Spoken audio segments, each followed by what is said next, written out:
kayo sa pamamagitan ng internet. Kaya hindi ko po masagot ng buong-buo lahat kasi kagaya nyo itinanong mo kapatid kung sasagutin natin ang buo yun, gugugol tayong 2 oras. Dahil ipapakita mo lahat yung mga talata. Pero dito sa ganitong exposition, shortcut ko kasi as much as possible para makapag-participate yung iba-ibang mga lugar. Ang masasabi ko lang sa'yo, magkaiba ang anghel sa tao. Ang nature ng anghel, sila'y espiritu. Ang tao hindi espiritu. Ang tao'y may laman. Ang espiritu, walang laman at buto. Ang anghel, espiritu, walang laman at buto. Kung nagkakaroon man ang anghel ng laman at buto, hindi talagang natural nila yon. Maaaring kumukuha sila ng laman at buto para makipag-usap sa tao kagaya nung anghel na nakipag-usap kay Abraham na pinakain niya pa ng tinapay at ng guyang baka. Gaya rin nung anghel na pumunta sa Sodom at Gomora. Nag-anyong tao kumuha ng laman at buto para makita sila ng mga tao. Pero talagang by nature, ang anghel ay mga espiritu na tagapaglingkod. Yun ang sinasabi sa Biblia, kapatid. May tatanong pa ako isa. Kasi napanood ko dun sa TV nyo, sabi nyo, yung anghel, yun ang kalakata niya, espiritu. Yung tao, namamatay. Ibig sabihin, no, yung tao, si Kristo namatay. Ibig sabihin, si Kristo, tao, at hindi Diyos.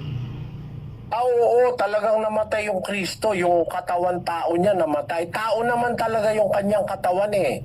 Basahin natin yung Gs ng Hebreo, versikulo 5. Kaya't pagpasok niya sa sanglibutan ay sinasabi, hain at handog ay hindi mo ibig, ngunit isang katawan ang sa akin ay inihanda mo. Yun, nang pumasok siya sa sanlibutan, hindi naman kasi dito nag-umpisa ang Kristo sa lupa eh. Pumasok lang siya rito, galing siya sa langit. Basahin natin ang 6:38 ng Juan. Sapagkat bumaba akong mula sa langit, hindi upang gawin ko ang aking sariling kalooban, kundi ang kalooban ng nagsugo sa akin. Doon siya nang galing sa langit. Bumabay ka ako galing sa langit. Hindi para gawin ko ang kalooban ko, kundi yung kalooban ng nagsugo sa akin. Yun yung Ama. Ngayon, pagpasok niya rito, bumaba siya sa langit, pagpasok niya sa sanlibutan, sinabi niya, hain at handog ay hindi mo ibig. Ngunit isang katawan ang sa akin ay inihanda mo. So pagpasok niya sa sanlibutan, ipinaghanda siya ng Diyos ng isang katawan. Anong klaseng katawan yon? Kasi galing siya sa langit, hindi siya maiintindihan kundi siya maglalagay ng katawan. Masama naman yung magsasalita siya bilang espiritu, baka matakot ka, magbuhan pa ang mga tao. Nagsalita siya halimbawa na may puno ng mangga, baka akalain ng tao yung puno ng mangga nagsasalita. Ali kayo, mga pinagpala ng aking Ama, puno ng mangga yun, nandun siya. Baka hindi ka maniwala dahil puno ng mangga yun. O kaya baka natabi siya sa isang kalabaw, magtatakbo ka kung magsalita yung kalabaw. Kaya yung anak ng Diyos na espiritu, nang pumasok sa sanlibutan, ipinaghanda ng Diyos ng isang katawan. Sabi ng Biblia, isang katawan ang sa akin ay inihanda mo. Anong katawan yun? 1:14 ng Juan. At nagkatawang tao ang berbo at tumahan sa gitna natin. At nakita namin ang kanyang kaluwalhatian. Kaluwalhatian gaya ng sabugtong ng Ama na puspos ng biyaya at katotohanan. Nagkatawang tao ang berbo. So yung katawan niya, tao talaga yun, kapatid. Tao yun, pinanganak, tinuli, nagutom, nauhaw, napagod, natulog, namatay. Tao talaga yung katawan, pero yung nasa loob ng katawan, ba hindi tao yun, galing sa langit yun, kapatid. Parang ganito, no? Halimbawa, may hawak ako, isang basong inumin. Di iinom na ako. Ang iinumin ko, yung nasa loob, hindi ko iinumin yung baso, mahihirinan ako pag ininom ko yung baso. Parang ganon. Ang baso, katawang tao. Yung nasa loob ng baso, tubig, yun ang inumin. Ganon din ang Kristo. Yung Kristo, Espiritu yun, anak ng Diyos yun. Wala pang tao, wala pang mundo, meron ng anak ang Diyos na kanyang kasama. Nung isugo niya sa lupa, ipinaghanda niya ng isang katawan. Yung katawan na inihanda, katawang tao, hindi katawang kalabaw, hindi katawang unggo, hindi katawang ahas, hindi katawang ibon, kundi katawang tao. Doon siya tumira sa katawang tao. Ang nakatira sa katawang tao, Diyos. Anak ng Diyos na Espiritu. Basahin natin ang Kolosas 2:9.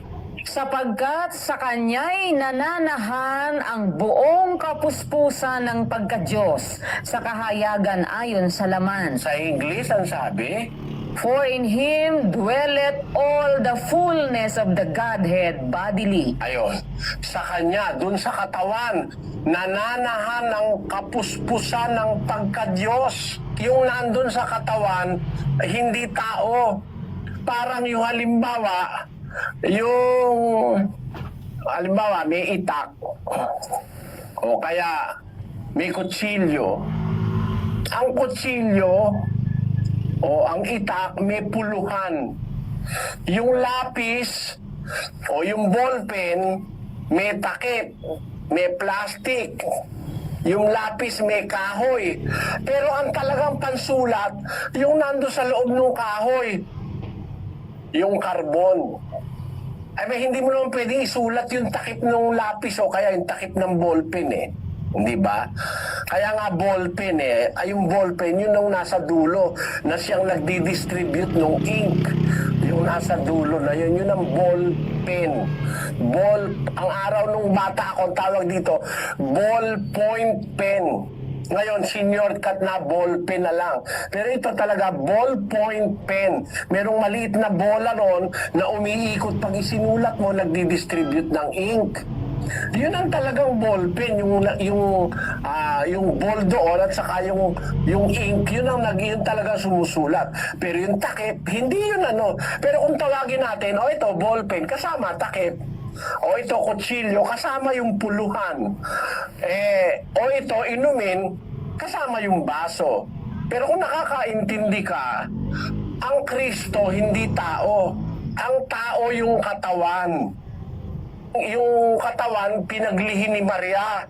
Yung tumira sa katawan, galing sa langit. Anak ng Diyos yun na Espiritu. Diyos yun. Galing sa Diyos yun. At iyon ay sinugo ng Diyos sa lupa. Kung pasok sa sanlibutan, ay meron siyang katawan na tinirhan. Yun ang ipinaglihi ni Maria. Tao talaga yung katawan. Tao yun, kapatid. Wala tayong pagtatalo ron. Pero yung nasa loob ng katawan, na gumamit ng katawan, hindi tao yon.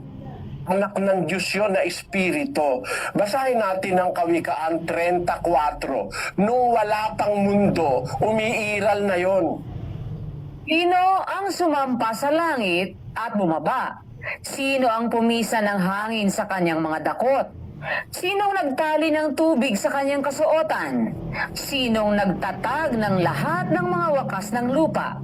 Ano ang kanyang pangalan? At ano ang pangalan ng kanyang anak kung iyong nalalaman? Ayon, sabi ng Biblia, sino nagtatag ng lahat ng wakas ng lupa? Ano ang pangalan niya?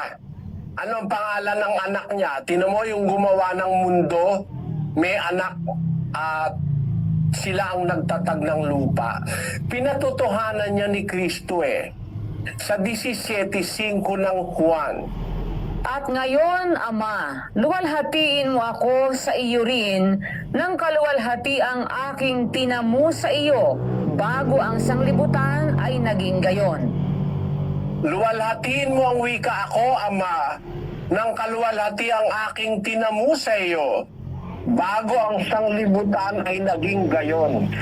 So makapit, bago pa nilalang ang sanlibutan, kasama na ng Ama si Kristo, yung anak, at niluwalhati na siya ng Ama. Bago pa ang sanlibutan ay naging gayon, sabi niya. Buhay siya, umiral siya, bago pa magawa ang sanlibutan. Si Kristo raw, nag-umpisa lang umiral nung itagising ni Maria. Mali yun, kapatid. Bago pa ginawa ang sanlibutan, umiiral na yung anak. Pakinggan mo sa 2:6 ng unang Korinto. Gayunman ay nangagsasalita kami ng karunungan sa mga may gulang. Bagaman hindi ng karunungan ng sanglibutang ito o ng mga may kapangyarihan sa sanglibutang ito, na ang mga ito'y nangauuwi sa wala, kundi sinasalita namin ang karunungan ng Diyos sa hiwaga, yaong karunungan na itinalaga ng Diyos bago nilalang ang mga sanglibutan sa ikaluluwalhati natin, na hindi napagkilala ng sino mang pinuno sa sanglibutang ito, sapagkat kung nakilala sana nila, ay di ipinako sa krus ang Panginoon ng kaluwalhatian. Mo yung karunungan na hindi nakilala ng mga pinuno ng sanlibutan. Ini ka ang karunungang ipinalaga ng Diyos bago pa nilalang ang sanlibutan. So wala sanlibutan, nandun na yung karunungan na yun na ipinalaga ng Diyos. Na ito hindi ka nakilala ng mga pinuno ng sanlibutan. Kasi kung nakilala nila, di sana nila ipinako ang Panginoon. So yung karunungan na yun na umiiral na bago pa itinatagan sa libutan, yun yung ipinako sa krus ng mga hindi nakakilala sa Kanya. Yan. Kaya si Kristo umiiral na bago pa nilalang ang mundo. Alam mo naman kung saan ang galing ang tao, hindi ba? Ang tao nang galing sa alabok ng lupa. Ito nauna sa mundo. Ang tao galing lang sa alabok ng lupa. Kaya lang nagkatao, meron ng alabok ng lupa. Nilalang ng Diyos ang tao sa alabok ng lupa. Sabi sa Genesis 2:7. Ang Kristo, yung kanyang anak, ay nandoon na bago pa siya gumawa ng lupa. Kaya hindi tao yun, kapatid. Anak ng Diyos yun. Yun ang sagot. Okay po. At lipat po tayo ng lugar.